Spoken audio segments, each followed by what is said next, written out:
We evaluate the view that the Executive Committee has failed to offer effective government for Northern Ireland since its beginning, its inception in 1998.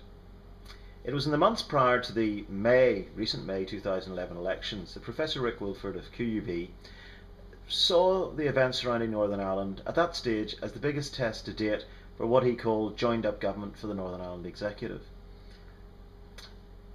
Effectively, this was the first period since 1999 that the Executive had survived a full term without being suspended. We might call this a test for effective government, and the question is one that has been regularly posed, often in agreement with the question that there has been a failure to provide government in what might be described as a joined up manner. Incidentally, joined up government, a term that used by Arlene Foster in Hearts and Minds in November 2011, just after the programme for government was announced. The reason is that it will require genuine coalition unity to plan for and indeed deliver the cuts that are required to bring about an estimated £2 billion saving in both public sector spending over the next 4 years. On a positive note, both Peter Robinson and Martin McGuinness appear united in their dislike of Secretary of State Owen Paterson, and indeed the English, or perfidious Albion as they're sometimes referred to, which seems to be playing mathematical gymnastics with the £18 billion subvention promised by the Labour government, and apparently to be honoured by the new coalition. It's a point that John O'Dowd made when he said that when it came to spending in schools, it didn't help that £40 million had been taken out of the budget that they thought had been promised. How effective the First Minister and Deputy First Minister may be is questionable, given the fact that as government they have to essentially try to govern Northern Ireland with whatever the Barnett formula and the UK Treasury deign to give them.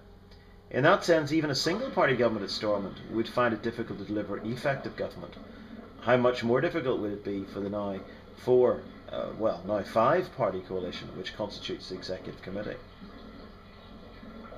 By November 2011, there were some hopes of effective government after the Executive overcame some hurdles, particularly over the long delayed setting up of the Educational Skills Authority,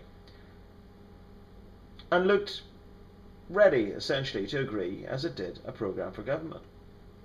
At least the DUP and Sinn Féin did.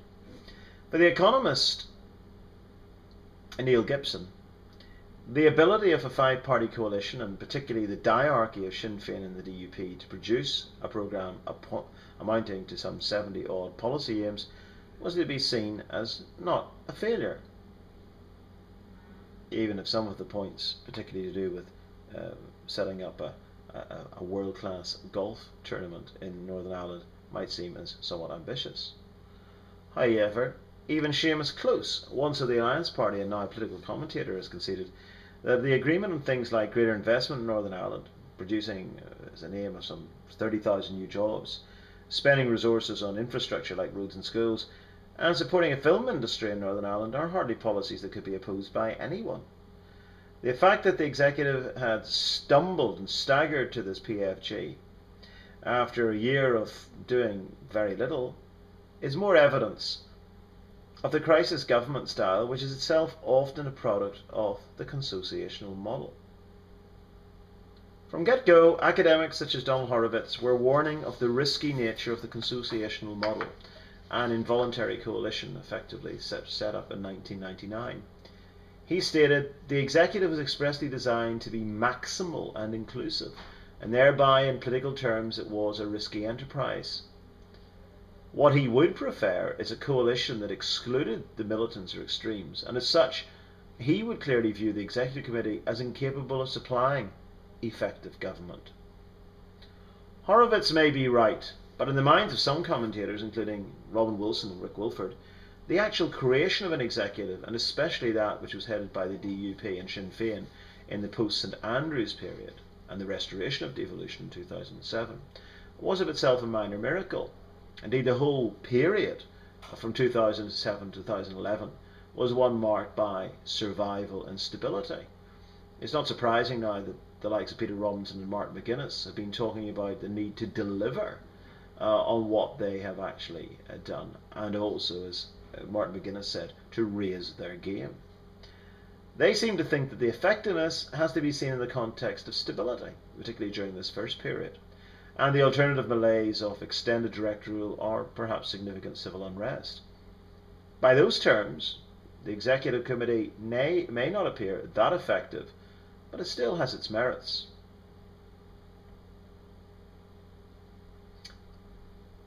When considering the effectiveness of the Executive, consideration must be given first to the period between its rebirth or its birth in 1999 until its almost termination in October 2002. The UUP described it as a coalition of the unwilling, hardly an endorsement or an omen for effective government. The DUP, whilst opposed to the whole foundation of the Good Friday Agreement, still took their 2 ministerial seats and did their best to limit the effectiveness of the Executive, while still claiming to be responsible ministers on behalf of the electorate. Their boycotting of the North-South Ministerial Council, their own ban from the British Irish Council, and the rotating of ministers in some ways was more circus than actual sabotage.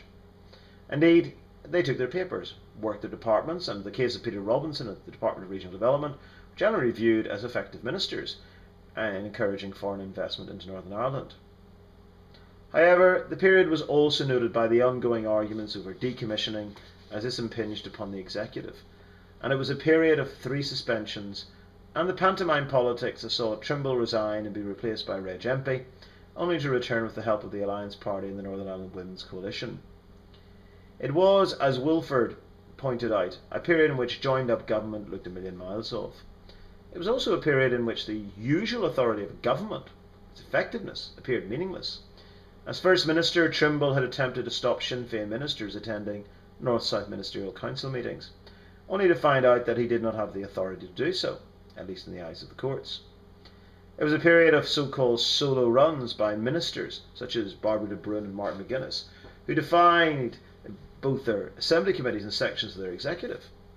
The lack of coordination of rules surrounding how the Executive Committee was to work left it as a body always teetering from one crisis to the next. Yet even Wilford concedes that this first incarnation of the Executive was marked by some policy successes. They did agree a programme for government, though some dismissed this as a wish list, that is the political equivalent of apple pie, a whole series of commitments to jobs, education, infrastructure, rebuilding. If effective government involved being concise, the various programmes for governments lacked this. As Seamus Mallon, the Deputy First Minister and Deputy Leader of the SDLP, had commented, the departments wrote the Bible, when what was needed was the Catechism. An overall view of the first period of devolution, which lasted only 30 months in total between 1999 and 2002, was that the Executive did not produce effective government. The Northern Ireland Act of 1998 had not imposed any discipline upon the Executive, and it lacked even a semblance of collective responsibility. Ministers simply did their own thing, and solo runs, as mentioned earlier, marked out the period. The Executive only created 2 subcommittees late in 2002, and this was evidence of the general lack of trust between parties with divergent political and ideological views. Trimble's brusqueness and short-tempered approach, whilst heading a divided UUP, made it even more difficult for him to get along and work with the Executive. Decommissioning and the wrecking tactics of the DUP left the Executive as dysfunctional and largely ineffective.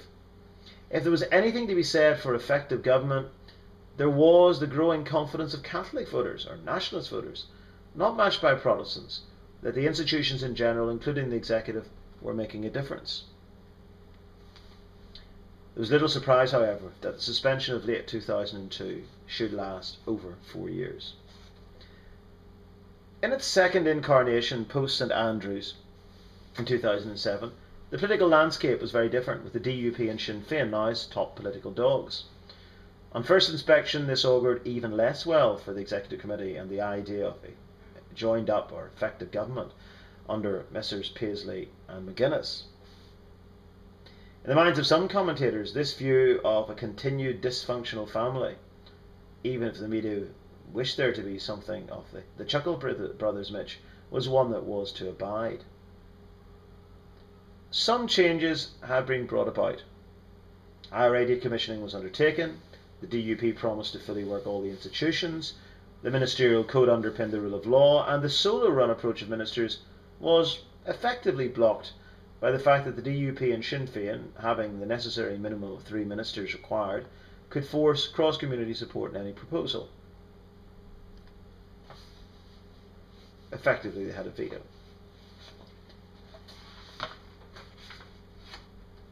Yet, as recent public attitude surveys released in October 2010 has revealed, there is little faith in the effectiveness, or at least mixed faith in the effectiveness of the executive. The executive is supposed to be the driving force of legislation, yet 95% of the bills passed by the Northern Ireland Assembly are what is described as parity bills. Indeed, many of the things in the programme for government are essentially legislation that would be passed probably by any direct rule minister and indeed Parliament. In other words, direct rule legislation would look little different than devolved government. The St Andrews Agreement promises to do something about a Northern Ireland Bill of Rights and an Irish Language Act, but neither has seen the light of day. While some form of academic selection is still ongoing post the scrapping of the 11+, the whole education landscape has been essentially left in a mess. Although, however, the Education Skills Authority is now, once resting up, is now after a number of years and £12 million later, due to come online. Proposals to reduce councils from 26 to 11 were initially shelved. Ideas that started back in 2002 only now in the draft programme for government are seeing the light of day. And even here, the minister responsible, Alex Attwood, wanted to have 15 and not 11. But again, the diarchy of the DUP and Sinn Féin effectively decided things. And again, as mentioned earlier, after years, it seems that although there's agreement on this, the agreement always seems to come along after slow and a frustrating process. Indeed, after a fudge. The whole Maze debacle over a national sports stadium has revealed that the executive is good at what the Americans like to call gridlock politics, but again poor at any joined-up government. But such is the nature in a consociational arrangement and the nature in a divided society of trying to find agreement across communities which are fundamentally, if not diametrically, opposed in their wishes.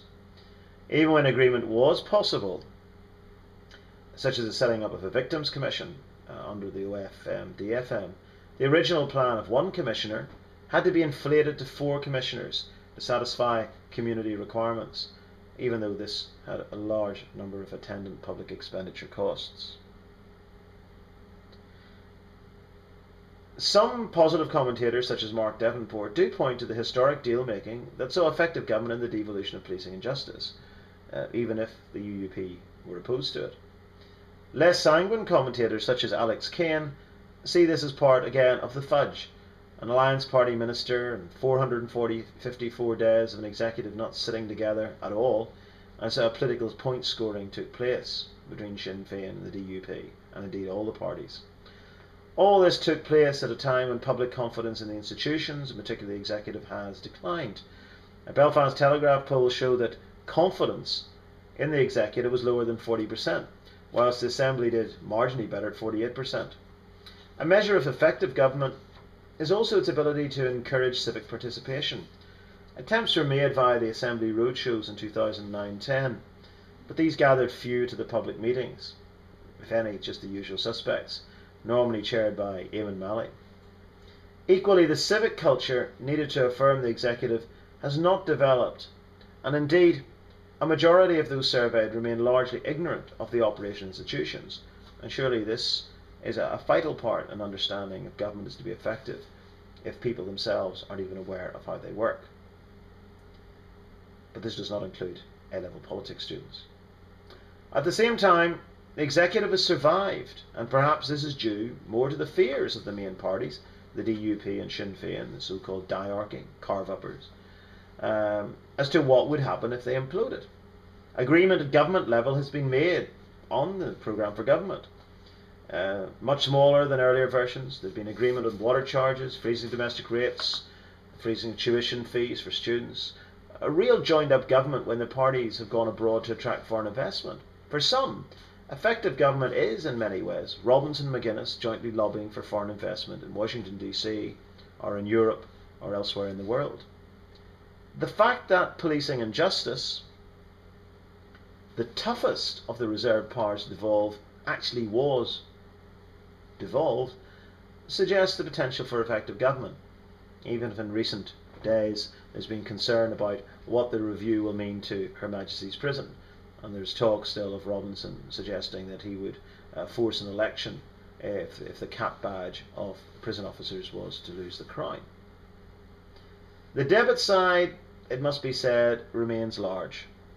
The education differences have further polarised unionists and nationalists. Community relations, such as those over Holy Cross and increased sectarianism and dissident tax, have not been wholly addressed by the executive. No single Equality Act has been agreed. Even solo runs seem to be back on the agenda as Conor Murphy attempts to renationalise Northern Ireland Water, as he did in the last term when he was minister. Promises of swathes of legislation appear superficially positive, as any cursory glance on the Assembly website will show. But politicians like Jim Wells had talked up the 14 bills that were coming to a conclusion in 2010, and indeed would talk up those that are in the pipeline in 2011-12. However, most of these cover non-ideological issues and look remarkably like parody bills with Britain. They compare badly to the innovative legislation of, say, the coalition governments in Scotland, and the Northern Ireland Executive overall looks remarkably tame and timid.